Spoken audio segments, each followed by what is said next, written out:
La conciencia y el cosmos, un camino hacia nuestro propio cosmos interno, una producción de UXIM, Centro de Servicio Planetario. Conducen este programa Guamaitlán y Nikashnok.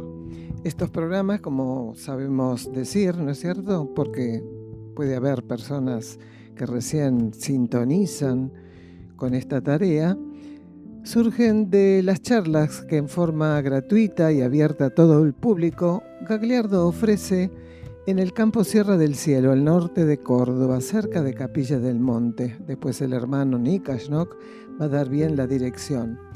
Entonces, estos estudios, que así les llamamos, porque es la forma de estudiar cosmosofía, nadie nos toma examen después, esas revelaciones interiores, luego simplemente hay que ponerlas en práctica. ¿Y en práctica qué quiere decir?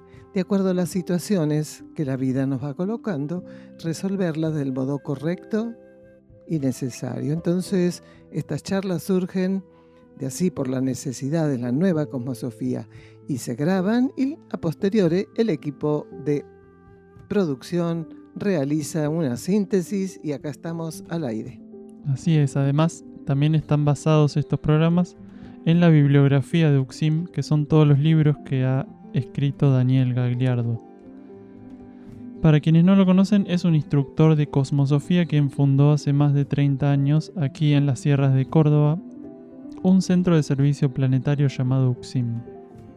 Como auxiliar de la energía de instrucción, busca remitir a los seres hacia su propia fuente interna de conciencia. A través de sus conferencias impartidas alrededor del mundo de manera gratuita, el material grabado de las mismas y sus libros traducidos en varios idiomas. Puedes encontrar estos libros en castellano traducidos al búlgaro, inglés, francés y portugués en luzdelvalle.com.ar. También en Amazon y en Mercado Libre. Para más información visita uxim.org.ar. Encontranos también en Facebook e Instagram. UXIM con K. Toda la música que vamos a estar escuchando en el programa de hoy es original de UXIM. Y el título del programa de hoy, El camino hacia una verdadera comunión. En el programa de hoy se va a hablar de rezar, mantrar, orar, ya vamos a ir viendo en el desarrollo. Y entonces, esto que vamos a escuchar, ¿no es cierto? A través de estos estudios, como dijimos al comienzo, que se graban y surgen los programas, es la instrucción para el día de hoy actualizado. Pero hubo un antes, que era otro el formato. Y de eso vamos a hablar como contrapartida a lo correcto que es lo que vamos a escuchar a través de Gagliardo. Entonces vamos a ir leyendo tramos de la nota número 8 del cuaderno de notas número 2, donde habla de las cadenas de oración tan utilizadas hoy en día por personas de buena voluntad, no decimos lo contrario, pero vamos a ver qué es lo que está haciendo esa voluntad, esa buena voluntad de algunas personas que se tornan en actos mágicos. Así hicimos un redondeo cortito, pero vamos a ir leyendo tramos de esta nota, la número 8 del cuaderno de notas número 2, y sugerimos leer la totalidad. ¿Puedes explicar, Guamaitlán, un poco qué considera la cosmosofía como magia? Y magia es la manipulación de la energía con la voluntad del ser, que no se logra porque nosotros no vamos a lograr manipular la energía, pero la energía, ante nuestros caprichos kármicos, concede eso. Entonces estamos manipulando y estamos errando la verdadera trayectoria de la energía porque es omnisciente, es decir, todo lo sabe, todo lo omnipresente y omnipotente. Está en todas partes y todo lo puede. No necesita de nosotros para que le digamos qué es lo que hay que hacer. Lo único que hacemos con eso es interferir. No solo interferir a lo que estamos dirigiendo, nuestra buena voluntad, sino interferirnos a nosotros también. Es un ida y vuelta, estamos engrosando la capa psíquica y estamos dejando de entregar el libre albedrío porque seguimos eligiendo. Es decir, hacemos una cadena de oración para tal cosa. Y si la energía dice que esa otra cosa tiene que seguir transitando lo que está transitando, ¿qué estamos haciendo? Entonces, busquemos sintonía, alineación, busquemos nuestro propio ser interno, busquemos nuestro propio cosmos interno que nos va a guiar. Y esa es una energía neutra, no es magia. Aquellos que sintonizan esto, bueno, pongámoslo en práctica. No son tiempos de tratar de así lábilmente, sino como para tomar el toro por las astas y decir, esto no va más. Gratitud. En una oportunidad nos llegó hace poco tiempo una carta que por su formato revelaba formar parte de una cadena. Ese tipo de cadenas cuyo propósito parece ser alcanzar un objetivo de tipo evolutivo. Leímos el contenido de la carta. Aquello que la misma proponía seguramente había generado una gama de diferentes movimientos emocionales en simultáneos destinatarios. La energía de su constitución nos remitía al patrón vibratorio del movimiento de las masas. Bajo un aparente propósito evolutivo, la presencia de fuerzas instintivas, no intuitivas, escuchamos bien, instintivas, era percibida con intensidad. En nuestra conciencia, aquella cadena se traducía como una corriente de fuerzas mágicas de cierta densidad. Dejar de pedir y por ende dejar de esperar el resultado de lo pedido se torna en estos momentos una prueba generalizada para un alto porcentaje de esta humanidad de superficie. El abandono del libre albedrío encuentra en este proceso enraizado obstáculo potente para su concreción. En aquellos encuentros donde podíamos percibir con mayor ajuste la distancia que aún nos toca reducir para expresar las leyes y ser uno con ellas, este perfil puntual de pedir no había sido abordado abiertamente. Energías evolutivas habían derivado ese elemento hasta nuestras manos para que él mismo fuera incluido conscientemente en el tratamiento de este tema. Bien, entonces vamos a ir abordando esto, ¿no? La diferencia energética en lo que estamos colocando que en realidad la humanidad realiza y con buena voluntad y lo que realmente correspondería ser hoy. Muy bien, y nosotros vamos a leer fragmentos del libro La senda del peregrino, Erx y la revelación de Ancenusa. Capítulo 6, página 54. Reconociendo la luz. En el valle de Erx, quienes estuvieran presentes con adecuada entrega, aspiración y fe, podrían experimentar la ruptura con el sentido circulatorio que rige la actual civilización de superficie. Un individuo cuya sintonía lo llevara a responder con su presencia en aquella área, podría llegar a vivenciar circunstancias de conciencia inéditas para él, como pasar a sentir que aquel ámbito, entre otras realidades, representa su verdadero hogar. Erx simboliza aquella morada a la que todos estamos retornando.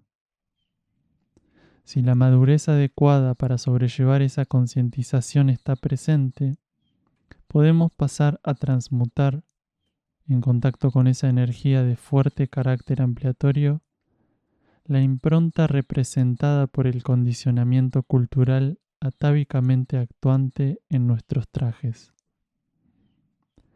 La religación, consecuencia del proceso de religiosidad estimulado por Erx, que gradualmente se consolida en nosotros, es aquello que opera sobre los mencionados atavismos.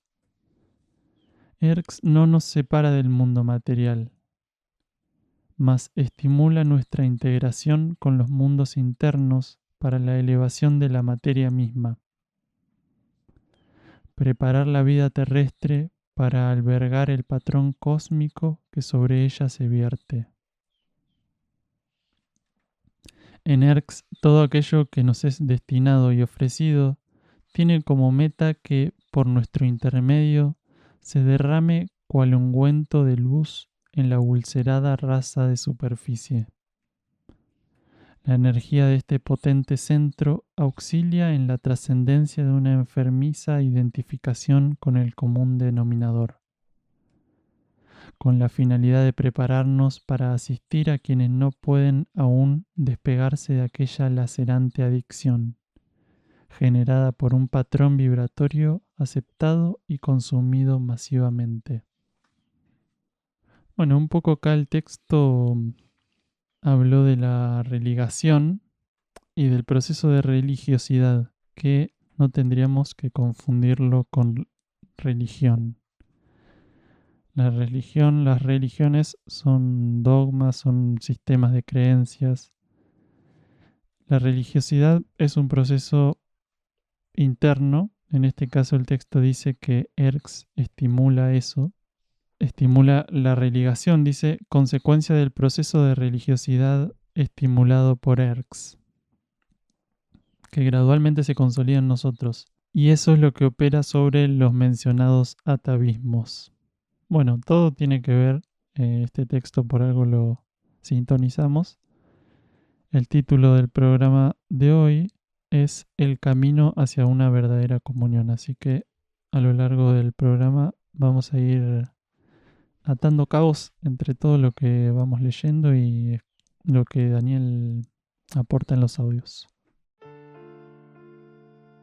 Bien, entonces, como dijo el hermano, el camino hacia una verdadera comunión, y el primer bloque titulamos Rezar, mantrar, orar. Una persona dice, cuando los santos entraban en estado de oración, ¿estaban rezando? ¿Por qué se decía orar o rezar como si fuera lo mismo? Escuchamos a Gagliardo. No, no lo son. Lo que ocurre es que hay que prestar atención, por ejemplo, a que estamos hablando del ciclo anterior, de la energía masculina, donde algunas cosas se ensayaban de una manera muy diferente. Y ahora estamos de 1988 regidos, estimulados, alimentados, sostenidos como conciencias evolutivamente por la polaridad femenina, por la energía femenina. Entonces hay una cantidad de cuestiones que las tenemos que enfocar totalmente diferentes. El rezo, lo que se llama rezo, es un mantra. Solo que hay rezos actualizados y rezos desactualizados. Todos los rezos que en algún momento se utilizaron, los mantras, los rezos, que es indiferente como uno lo quiere utilizar el nombre, en el ciclo anterior, bajo la polaridad masculina, hoy están todos desactualizados. Y tanto en las religiones, doctrinas, líneas filosóficas de Oriente como de Occidente, insisten casi monotemáticamente en sus ceremonias en emplear rezos que están desactualizados, que en su momento tuvieron una importancia fundamental, porque los mantras, mientras están actualizados, tienen una gran importancia, porque permiten generar flexibilizaciones en la sustancia planetaria, lo que hace que la sustancia planetaria pueda adaptarse a las necesidades de la energía de un mejor modo. Porque un mantra tiene una condición de implantación como de disolución de estructuras. Opera tanto en los contextos positivos como negativos de la flexibilización. Ahora, actualmente ya no es así. Si una persona se pone a rezar o a mantrar, no importa la palabra que utilice porque es lo mismo. En base a rezos o mantras del ciclo anterior, lo único que va a estar haciendo contra su voluntad, porque seguramente no es esa su intención, es captar fuerzas del plano astral o de la capa psíquica, del campo mental y astral del planeta. Se va a tornar un depositario de la influencia. Es más, a esos mantras desactualizados, esos rezos desactualizados, van a contestar, los contestatarios de esos mantras, de esos rezos, van a ser las entidades de ese plano. Y puede ser que estas personas, al rezar o a mantrar desactualizadamente, sientan una fuerza muy, muy, muy poderosa que responde a sus rezos o a sus mantras, por lo cual la deducción funciona. Ahora, es un proceso de inmadurez, de desconocimiento, evaluar la intensidad del impacto que ciertas fuerzas implican para la conciencia pensando que eso es superior. Porque entonces ponete frente a una locomotora y te agarró Dios y te hizo papilla. Y no es Dios, una locomotora, pero tiene mucha fuerza. Lo mismo ocurre con la embestida de las capas psíquicas, de las fuerzas astrales, de las fuerzas mentales. Puede impactar gravemente en la conciencia, muy fuertemente, pero digamos que la consecuencia también es muy grave, muy fuerte. Entonces, los seres que están abiertos a la renovación, incluso desde la lógica, la especulación, la comparación y el análisis, van a decir, no, si esto tiene 2000, 3000 años, ya no sirve. No puedo estar intentando apagar una vela que ya está apagada, ni prenderla porque ya no tiene cebo. Entonces, realmente el ser que está abierto a la actualización, automáticamente empieza a sentir casi una repulsa ante una cantidad de cuestiones que, aunque no haya sido entrenado conscientemente para reconocerlas, está estimulado internamente para rechazarlas. Y si tiene suficiente disponibilidad interna, receptividad interna, incluso sin ser consciente, insistimos, va a empezar a sacarse de encima cosas, aunque no entienda por qué, pero cada vez que rechaza algo viejo y desactualizado, siente liberación, siente una descongestión, realmente siente descongestionado. Entonces, el término rezo, como se lo conoció y aún se busca aplicar, ya no sirve. El término mantra, lo mismo. Entonces, no sirve más rezar, no sirve más mantrar. Vamos a centrarnos en el uso de la palabra mantra. Sí, sirve, pero el ser tiene que tener características suficientes para que la energía interna, quiere decir su propia conciencia interna, y las leyes que lo rigen, al encontrarlo bajo ciertas características y condiciones, puedan colocar para ese ser las herramientas que son propias de esta energía y de este ciclo. Para eso el ser no tiene que tener expectativas, no tiene que tener un preconcepto, un prejuicio de lo que él merece recibir y espera recibir. Humildemente él tiene que saber y tiene que poner en práctica que él no sabe nada de lo que tiene que recibir, y entonces lo que tiene que generar es una condición de receptividad. Que su atención a la vida interna sea como resultado receptividad y no expectativa. A partir de ahí, porque esto es lo que la energía está buscando en estos tiempos, a partir de ahí, aquellos que lleguen a un grado de receptividad y tengan la madurez adecuada, van a empezar a recibir las herramientas para poder mantrar, ya sea individualmente o en grupo, porque no es más importante una cosa que otra, porque el ser tiene que pasar por etapas. En ciertas etapas individuales podría ser que su receptividad le permita ser depositario de energías mántricas, o si ya está en ciertas etapas suficiente como para participar de un grupo, al participar del grupo pasa a fortalecer el patrón de receptividad grupal para que los mantras también puedan seguir siendo ofrecidos a ese grupo y en este caso a la persona que se une. Ahora, respecto a la oración, también hay una tergiversación muy grande porque el término oración se lo asocia al laringio, a la palabra, a lo oral. Y nada, en términos de oración, nada más equivocado, porque la oración, desde el punto de vista interno, es una ceremonia a la cual somos llevados por nuestra conciencia interna para participar de un proceso que casi podríamos decir que es de corte iniciático, porque la conciencia de la personalidad y del ego se la lleva, se la abstrae de su polarización, de su concentración, de su identificación con la materia y se la abstrae y se la lleva hacia los niveles internos.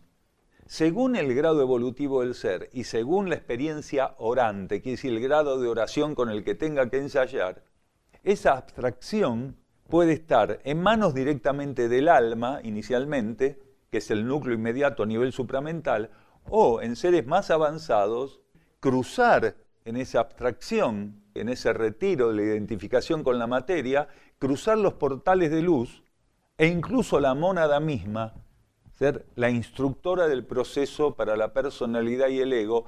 Y, no se necesita horas y horas de experiencia de oración. A veces 2 segundos, 1 segundo, porque en esos niveles el ser está totalmente ajeno a las leyes de espacio-tiempo. En esos niveles, el ego, que es llevado a la experiencia interna de orar, lo que se llama para la conciencia una experiencia orante, no necesita más de unos segundos. Por decirlo bien concretamente, supongamos que un ser estuvo 1 minuto llevado por su conciencia interna a conectar la energía subjetiva de su propio ser, estuvo 1 minuto, es una eternidad 1 minuto en los niveles internos, donde no hay ni leyes de espacio ni de tiempo que estén gobernando eso, porque el alma no está limitada por espacio-tiempo, mucho menos la mónada está limitada por espacio-tiempo. ¿Dónde rigen todas estas cuestiones? Acá, donde es como decir, bueno, a ver quién aguanta más abajo del agua sin respirar. Acá nos regimos por este tipo de experiencias, mientras que en los niveles internos no. Digamos que es una inmersión donde el ser puede estar todo el tiempo que sea sin esfuerzo, porque la conciencia interna lo va a mantener, lo va a sostener en esa etapa orante interior, sin vulnerar su capacidad evolutiva. ¿Por qué? Porque no es compatible, normalmente compatible, que la energía de la personalidad, quiere decir la esencia, la sustancia, la conciencia y la personalidad y el ego en su conjunto, sean abstraídos, llevados a una experiencia orante fuera de los niveles tridimensionales y pasen a estar cuidados dentro de un campo de energía, porque esa incompatibilidad hace que tengan que estar dentro de un campo de energía, como si fuera un pez en una pecera, pues no puede estar suelto en el comedor de la casa. Entonces, esa experiencia orante tiene que tener el tiempo necesario para no vulnerar lo que evolutivamente está preparado a vivir ese ego y esa personalidad. Por eso generalmente la oración, quiere decir la experiencia de ser abstraído del mundo externo y llevado a la conciencia interna, dura segundos. Hay personas que piensan que dura horas eso, días. No, es una locura. ¿Por qué? Porque estaría hablando de mecanismos de los cuales se sirve la ley de karma para operar sobre la conciencia material del ser, mientras que acá están obrando mecanismos que no están bajo ley de karma. Mecanismos, energías, patrones vibratorios, un campo magnético que no depende de las condiciones y limitaciones kármicas y tridimensionales. Es una realidad que para nosotros tiene límites totalmente diferentes. Y si no fuera por ese acompañamiento jerárquico interno, no podríamos hacer la experiencia de orar. ¿Cuándo la conciencia interna, entonces, definiendo, pasa a vivir ese proceso? Oró por primera vez, si es la primera vez que le pasó. Orar no es empezar a estar ahí, eso no es orar, eso es rezar o mantrar. Y como decíamos, puede estar totalmente desactualizado o actualizado, pero no es orar. Pedir y quedar a la espera de resultados es de alguna forma mantenernos indiferentes a la propuesta ofrecida por la energía que rige la etapa actual de transición planetaria. Es desconocer en nuestro interior la resonancia que la ley evolutiva superior está amplificando.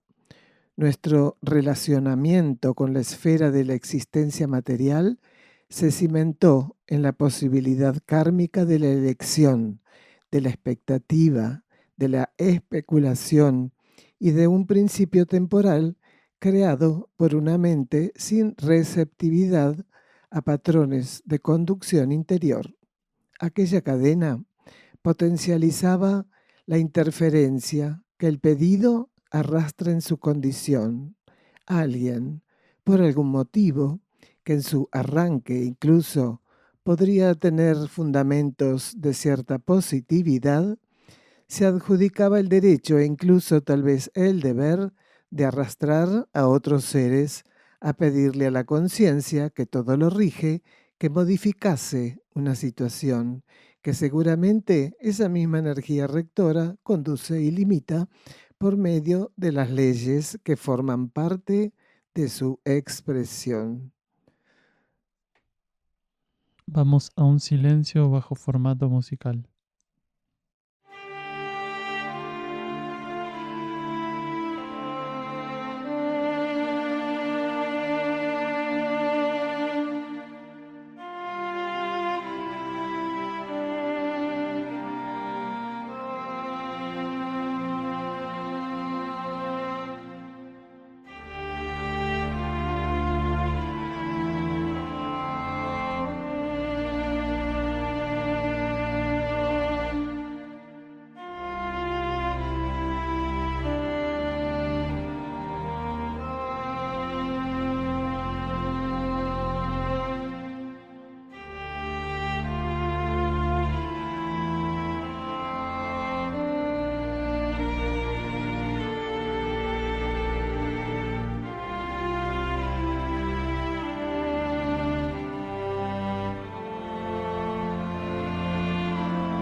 Continuamos la lectura de La senda del peregrino, Erx y la revelación de Ancenusa. No es nuestra tarea realizar aquello que os corresponde. Ya os hablamos de esto. Solo convertimos nuestra energía en una herramienta neutra al servicio del todo. Insuflamos en ustedes lo que es válido al proceso que transcurre. Colocamos lo que la ley considera y retiramos, también por su consideración, aquello que nos compete dentro del ser planetario donde ahora polarizamos. Custodiamos la senda de la luz. Lo que vivenciáis lo hacéis a consecuencia de los pasos dados de modo genuino. Al experimentar la religación con vuestro centro de conciencia, gradualmente pasáis a descubrir quiénes sois y por qué estáis en esta coordenada existencial cósmica. Vuestras mónadas conocen la condición de la materialidad donde las representáis. El portal de vuestras almas os conduce a la instrucción que revelará guía y amparo. Sikuma libera en los consejos aquello que también por vosotros circulará bajo la luz azul de nuestra llama. Segundo bloque. Experiencia orante. Una persona relaciona oración con ser un buen orador en una disertación, que debe tener control de la palabra. Además preguntan, ¿una persona que logra silenciarse está orando? Otro tema, decretar no es orar. ¿El estado de oración se puede lograr en sueños? ¿Es energía del alma o de la mónada? ¿La experiencia es del ego? Escuchamos a Daniel. Precisamente, ¿quién es un buen orador? Aquel que no puede dominar la palabra o aquel que en silencio domina la palabra. Un buen orador no es un compulsivo que no puede parar de hablar, es aquel que tiene la capacidad de dominar pensamiento y a través del dominio del pensamiento la palabra. Y aún más, si lo encontramos ese buen orador en un proceso de mayor madurez, es aquel que coloca su pensamiento en manos de su vida interna y la palabra pasa a ser una extensión de la vida interna de ese individuo. Entonces, tenemos una confusión muy grande porque el lenguaje humano es restringido porque nosotros estamos restringidos en 3 niveles, mientras que nos constituyen 7, estamos conscientemente en 3. Entonces, hay aspectos de la realidad que no tienen palabras de lenguaje humano tridimensional para definir experiencias como esa. Entonces, ¿qué hace la vida interna? Dice, bueno, internamente hablando, oración es tal cosa. Chau, ahí se solucionó. Si no querés apelar a que en términos internos oración es determinada cuestión, te quedás con la cáscara. Claro, un control material, porque tener un buen control de la palabra es tener una palabra ética. Desde el punto de vista interno, buen control de la palabra es palabra ética. ¿Qué quiere decir una palabra ética? Que cuando es ejecutada, apuntala el bien común. Mientras que un vendedor que te vende una bolsa de humo, haciéndote creer que lo necesitas, todo es posible. Ahora, ¿qué ocurre? En términos genuinamente evolutivos internos, la mayor parte de las personas que intenta orar llegan al silencio nada más, que no es poco. Porque la conciencia interna no puede llevar a la experiencia orante, a la experiencia de la oración, a ego y personalidad que no conocen la energía del silencio. Entonces, la mayor parte de los seres que intentan orar e incluso que dicen que estuvieron orando, llegaron a un silencio suficientemente profundo y efectivo, que es una cualidad superior de la conciencia. Ahora, solo la conciencia interna, cuando encuentra un ser en genuino silencio, solo la conciencia interna puede determinar si aparte de ese profundo y genuino silencio, ese ser tiene que pasar a tener una experiencia evolutiva de una categoría superior al silencio mismo, que es la oración. porque el silencio se puede ensayar aquí, en este campo, mientras que la oración, como decíamos, es una abstracción a la que somos llevados y la conciencia de la personalidad y el ego se trasladan en un campo de energía hacia los niveles internos, quiere decir, es supramental la oración como experiencia, mientras que el silencio evolutivamente se nos ofrece ya en esta etapa como una experiencia en este nivel. Tenemos que aprender a expresar el silencio, a transitarlo aquí, kármicamente, en el campo tridimensional de la vida. Pero eso no es oración. Un decreto no es oración. Claro, pero vos dijiste expresar un decreto. Ah, bueno, pero eso es psíquico, no tiene nada que ver con la oración. Eso es control mental. Eso es control mental. A veces pasa que uno no sabe ni por qué y lo que está haciendo en ese decreto, en ese ejercicio, es un trabajo de la mente en relación a la realidad, que es posible. Es una etapa evolutiva. Hay una etapa donde uno tiene que ensayar eso, como después hay una etapa donde tiene que renunciar a eso mismo. Pero no estamos hablando de eso, de algo que es volitivo. La oración no es volitiva en absoluto, un decreto es volitivo, aunque uno no lo sepa, la voluntad al decretar está aplicando energía volitiva. Entonces, un decreto es otra cosa. Ahora, el silencio también requiere de un aspecto volitivo. ¿Y cuál sería ese aspecto volitivo? Intentar aquietar y silenciar la conciencia del ser. Quiere decir, la voluntad tiene que estar ahí apuntalando la búsqueda de silencio y de quietud, pero sin decretar nada. La voluntad tiene que estar de un modo abstracto sustentando la apertura hacia el silencio y la quietud, el encuentro con esas cualidades internas que son silencio y quietud. Va a depender de la situación, va a depender de la condición de cada ser. No hay un patrón fijo para eso. Hay seres que solamente, transitoriamente, pero solamente transitoriamente pueden hacer ciertas experiencias a nivel onírico, en sueños, porque son rebeldes, porque no son flexibles, porque son muy inestables, aunque internamente tienen ya ciertas condiciones adquiridas, externamente no tienen la estabilidad para poder acompañar sus condiciones internas. Entonces, ¿qué puede hacer la ley de karma y la conciencia interna? Bueno, el carril onírico, la vía onírica para poder ensayar algunas cuestiones que, cuando son ensayadas a nivel onírico, van abriendo camino para que después, en algún momento, eso se facilite como experiencia en la vigilia. Entonces, dependiendo de cada ser, hay seres, por lo menos conscientemente, no registran ciertos entrenamientos oníricos y tienen una apertura muy grande para hacer esas experiencias en vigilia. Lo que no quiere decir que oníricamente no reciban entrenamiento, sino que conscientemente, por tener una flexibilidad adecuada en vigilia, directamente la conciencia interna, el supraconsciente, mantiene en la inconsciencia lo que ocurre en sueños y, por encontrarlo receptivo en vigilia, concentra o polariza la experiencia en vigilia para que el consciente la pueda tener presente.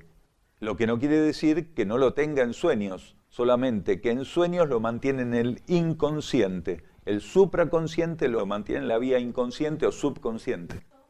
La mayor parte de las veces no, nada. La mayor parte de las personas que han tenido una experiencia orante no la registran, no saben que la tuvieron. No quiere decir que eso es una regla estricta. Dijimos la mayor parte. ¿Por qué? Porque la mayor parte de los egos y las personalidades son muy pillados de sí mismos. Entonces imaginen que por más que un ser pudiera estar ya cerca de determinadas experiencias subjetivas, fuera llevado a tener una experiencia básica de conciencia orante y fuera consciente de eso, bueno, hagan fila para saludarme, yo pasé por cosas que nadie pasó, voy a escribir mi libro, el día que oré por primera vez, bueno, y un montón de cosas así. No, porque es así el ego, incluso egos que tienen cierto pulimento, no son buenos guardianes de experiencias que pueden ser definidas como destacables. Entonces, ¿qué ocurre? Las primeras etapas del proceso orante se mantienen a resguardo en el inconsciente. Entonces, mientras que el ego y la personalidad fuera de su contexto general pueden estar viviendo eso, cuando la esencia que lo sostiene vuelve a los cuerpos, vuelve a la realidad tridimensional, no registraron nada. Eso sobre todo porque como la atención de la vida tridimensional del ser, la personalidad y el ego, están tan identificadas siempre con la materia, es mucho más fácil esconderle el conejo en la galera. Claro, es mucho más fácil esconder el conejo en la galera porque siempre estamos mirando la galera. ¿Se entiende? Entonces es más fácil. Si fuéramos seres que formamos parte de una cultura cósmica, que estamos abiertos al cosmos continuamente, no haría falta esconder el conejo en la galera. Entonces, ¿qué pasa? El conejo está en la galera, miramos la galera, no nos damos cuenta que está el conejo, pero la experiencia de que el conejo esté en la galera la estamos viviendo. Quiere decir, hay algo oculto que está operando, que aunque no seamos conscientes, no deja de operar. De las dos cosas puede ser. O sea, puede ser del alma, puede ser de la mónada, o de una influencia mixta, de un trabajo mixto del alma y la mónada. El ego y la personalidad. Porque la personalidad en su conjunto es una entidad que tiene una sustancia esencial que utiliza como plasma para su conciencia. Esa sustancia esencial, que es utilizada como plasma para la conciencia y la personalidad, es llevada junto con la conciencia y el ego a la experiencia orante. Y puede ser en relación en algunas etapas estrictamente para el alma, o para una influencia mixta de alma y mónada, o para una influencia directa de la mónada y de jerarquías también, llegado el caso. Cuando el individuo busca trabajar para la restauración del equilibrio, tanto en su propio contexto de vida como en la coyuntura global compartida, debe realizar una tarea de armonización con las energías que la ley de purificación pasa a ofrecerle. En la aceptación de la acción purificatoria, el ser ensaya el ofrecimiento de lo que él es a la luz. Erx facilita el tránsito de ese movimiento a la conciencia psíquica del hombre. Al coligarse con su principio cósmico, estimula una síntesis capaz de sostener en el transcurso purificatorio, percibiendo aquel retiro de material del etéreo como parte fundamental de su ascesis, pasando a comprometerse con las energías encargadas de aquella limpieza, por medio de la búsqueda silenciosa de su propia esencia interior, donde la realidad de aquel encuentro de remanentes cósmicos siderales se manifiesta y revela en su propia sustancia en mutación. La asunción de la luz de Erx como dinamizador solo es posible para aquellos que transitan hoy el despertar cosmosono-medular en su campo etérico.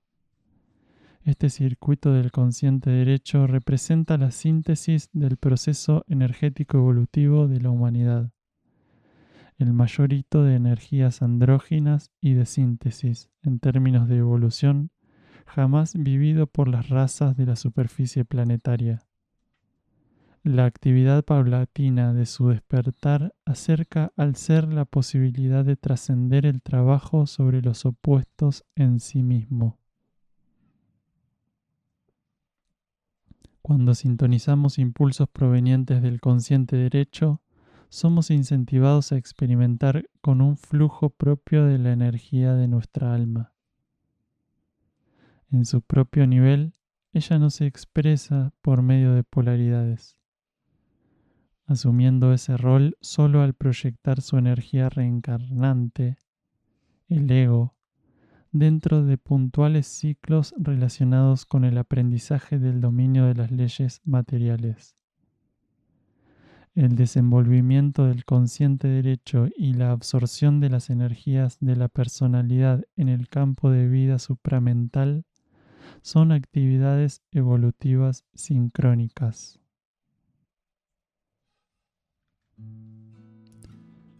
Bueno, este texto tiene muchísimos matices, muchas cosas que hay que profundizarlas para poder comprenderlo realmente. También aclaramos que para aquellos que por ahí nos escucharon pocas veces o es la primera vez que nos escuchan, hay algunas cuestiones de la cosmosofía que de a poco se van a ir pudiendo adentrar y van a ir entendiendo más el todo, ¿no? De lo que se está hablando, algunos conceptos que se concatenan, pero también sepan que no es necesario comprenderlo todo y que a veces basta con estar disponibles, receptivos, escuchando con apertura hacia la propia fuente interna para que las energías presentes en estos materiales puedan permearnos. Así que no siempre es necesario entender todo. Aquí, cuando se menciona encuentro de remanentes cósmicos siderales, eso es lo que ERX significa. ERX es el centro intraterreno del cual venimos hablando. Para muchos puede ser algo conocido también. Hay muchísimo material de diversas fuentes que por ahí no están avaladas internamente para compartirlo. Mucha información tergiversada, percepciones muy infantiles o inmaduras de lo que ERX es. Y la cosmosofía ahonda en esta temática y trata de ayudarnos a ir más allá de la cáscara. A ERX se lo conoce mucho como una ciudad intraterrena y la cosmosofía expresa que el término ciudad es algo muy humano, ¿no? Que lejos está de ser una ciudad, sino que es un centro interno, un centro intraterreno y es una entidad también. Se lo puede comprender como una entidad de millones y millones de conciencias de diferentes grados evolutivos, obviamente más elevadas que quienes estamos aquí bajo ley de karma. Y después también en una parte dice: la asunción de la luz de ERX como dinamizador solo es posible para aquellos que transitan hoy el despertar cosmosonomedular en su campo etérico. Bueno, eso también en muchísimos programas y textos se ha tocado el tema y en el futuro va a seguir tocándose, pero me interesa traerlo ahora porque hoy Huamaitlan hablaba de la instrucción actualizada, ¿no? Y qué más actual que hablar de el despertar de este campo energético en el humano, ¿no? Que es después de 1988, cuando cambió la polaridad planetaria, el sistema tan conocido de chakras energético empezó a entrar en desactivación, ¿no? Paulatina, en hipofunción, y a activarse este campo cosmosonomedular, ¿no? Que son 3 centros inicialmente y después son otros, y que son la forma que tiene la energía de poder permearnos esta nueva energía que ya no es masculina. Bueno, como para dar un poco de contexto a todo esto que leímos, que no fue muy largo, pero estaba muy pletórico de muchísimos temas diferentes. Vamos a un silencio bajo formato musical.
En una oportunidad, un estudiante nos consultó en un estudio acerca de aquella frase adjudicada a la conciencia crística: pide y se te dará.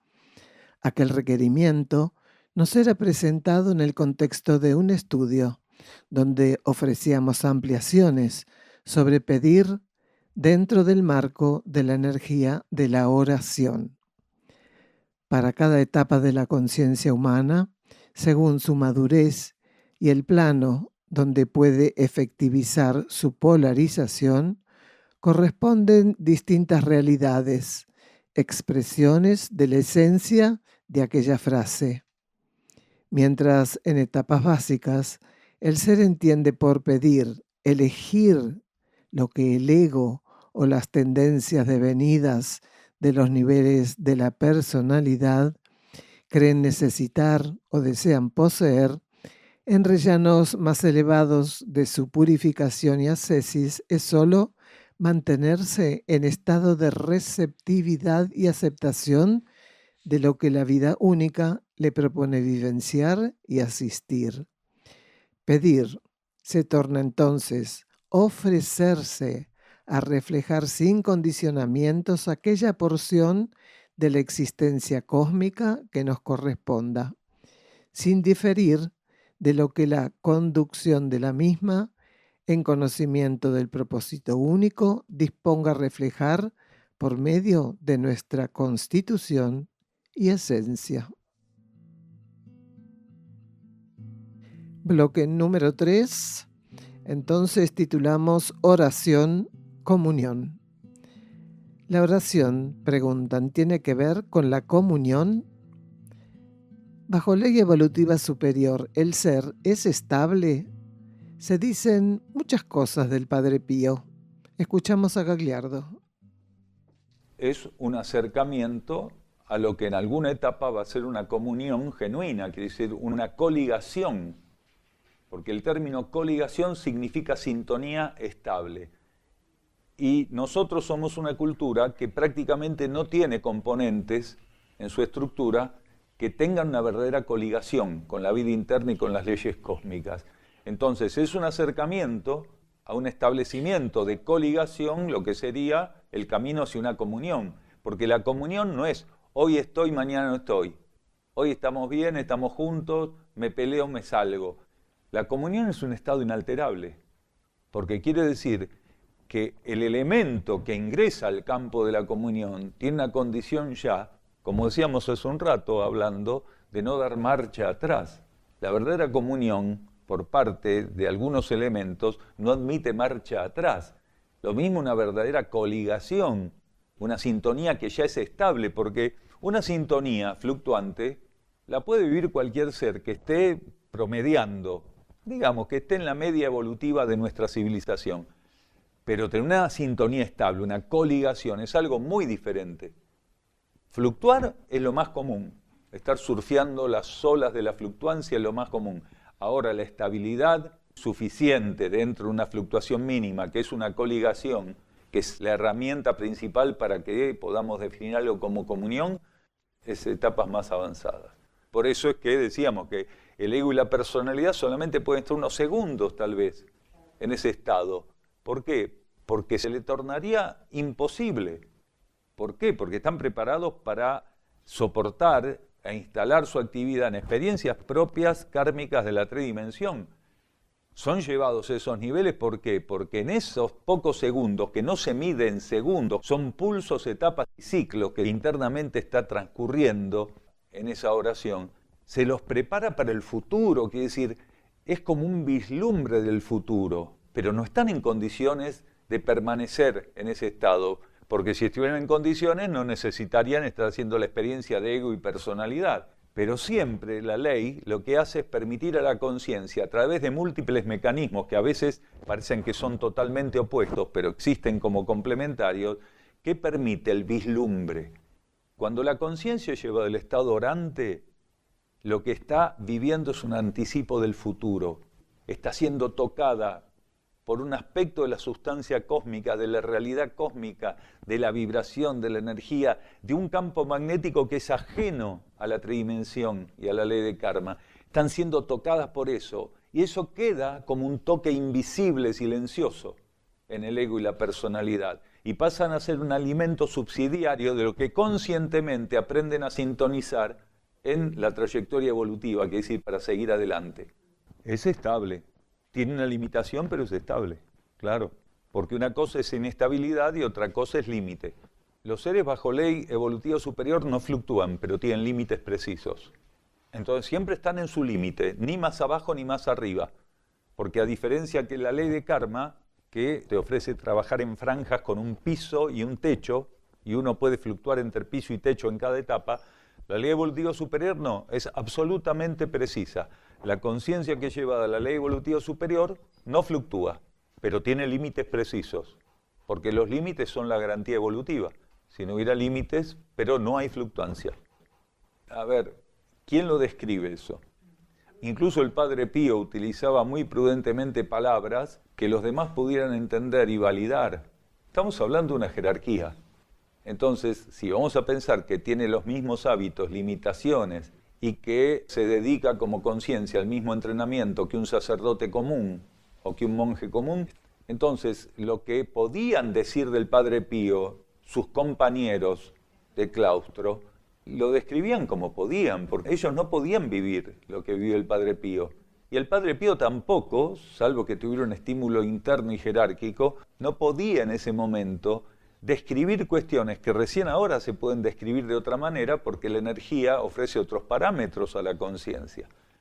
Entonces, para la época del Padre Pío, para la comprensión de quienes lo acompañaban y de los depositarios de su mensaje, los fieles de la iglesia, que eran fieles al Padre Pío en realidad, porque cada vez que la iglesia tocaba al Padre Pío, ahí mostraban a quién eran fieles. Realmente era así la cosa. Lo mismo ocurrió cuando describen a Jesús, lo mismo. Así todo, tenemos que fijarnos algo tan interesante, que con toda la distorsión no pueden evitar que percibamos lo superior que hay en esos seres. Con tanta distorsión, con tanto engaño, con tanta limitación para entenderlos, para hablar de ellos, para describirlos, para compartirlos socialmente y culturalmente, no han podido ocultar lo que eran. Así todo no han podido ocultar lo que eran. Quiere decir, con la ignorancia que esas personas hablaban de seres superiores que no entendieron en lo más mínimo, así todo, si uno está abierto a la esencia, puede percibir lo inmensamente superiores que eran. El Cristo señalaba el camino de la liberación al traspasar los éteres con su rendición incondicional al Supremo. Hágase tu voluntad, Padre, y no la mía. Es en esos espejos de nuestra conciencia interna que aquel Padre puede ser encontrado y escuchado, comprendido y obedecido.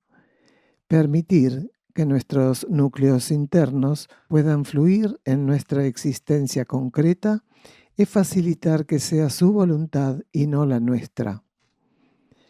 Para comenzar con el ensayo de esa realidad tan necesitada por la conciencia planetaria, no debemos excluir oportunidad alguna. Ninguna circunstancia es pequeña para que ella no sirva como campo de manifestación de este ofrecimiento de renuncia a nuestra voluntad para que se haga la de aquel.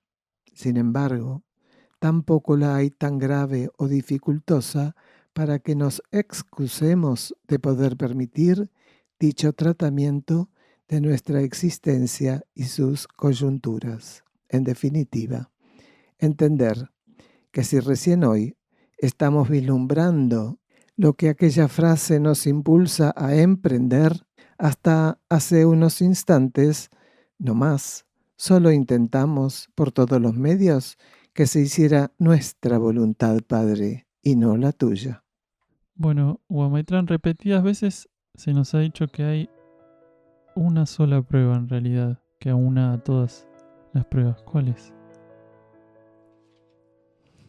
La voluntad de la energía, estar al frente de la voluntad de la energía sin ofrecer resistencia precisamente, sino acompañarla. Así es, estar ante la voluntad de la energía. Esa es la única prueba. Y que básicamente es lo mismo que decir hágase tu voluntad, Padre, y no la nuestra, ¿no? Ahí estarías pasando la prueba, digamos. si realmente, más allá de decirlo, lo podés efectivizar en la vida cotidiana, en lo diario, ¿no? Entonces, volviendo al principio del programa, ¿no será que en vez de querer manipular o querer creer que sabemos lo que necesitamos o lo que otros necesitan o lo que el planeta o otros seres necesitan, ¿no será que en realidad tenemos que aprender a estar ante la voluntad de la energía? ¿No será que pasar esa prueba, aprender a pasar esa prueba inicial, nos podría llegar a hacer comprender un poco más qué es lo que es realmente necesario? Y ahí se haría una síntesis y nos ahorraríamos un montón de cosas, como por ejemplo esto que hablábamos al principio de hacer cadenas de oraciones o de querer manipular la energía. En resumen, tenemos que ser herramientas de la energía. ¿A través de qué? De esa disponibilidad incondicional. Título del programa próximo: comprender el trabajo en la tridimensión y hacer lo correcto y necesario. Interesante, ¿eh? Porque de eso hablamos mucho hoy. Así es.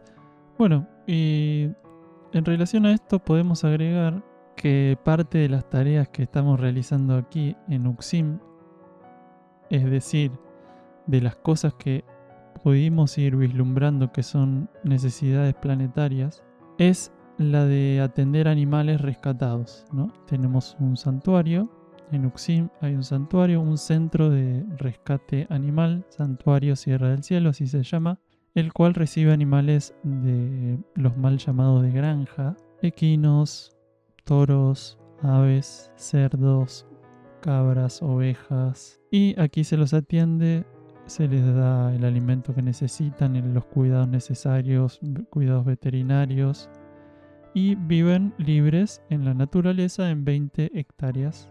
Este lugar se sustenta gracias a las donaciones espontáneas y anónimas de quienes comprenden esta tarea planetaria y se suman. Así que por eso hacemos un llamado a todos aquellos que quieran sumarse a colaborar con lo que puedan, con lo que sientan que pueden aportar. Todo es bienvenido, desde lo aparentemente más chiquito, que si es lo que te corresponde aportar, va a ser un gran aporte, ¿no? Y inclusive recibimos donaciones no solamente de energía monetaria, sino también de materiales para construcción, de herramientas, de alimentos, toda la parte veterinaria, medicamentos, gasas. Para quienes quieran sumarse pueden entrar en Linktree/Santuario Sierra del Cielo. Linktree se escribe linktr.ee/Santuario Sierra del Cielo, o directamente a través de transferencia bancaria del Banco de la Nación Argentina. El alias es Sierra-medio-del-cielo. Así que bueno, en gratitud a todos quienes se suman a colaborar, porque es gracias a ellos que el santuario y todos los animales que aquí residen se puede sostener. Nos despedimos en gratitud de la conciencia y el cosmos, un camino hacia nuestro propio cosmos interno.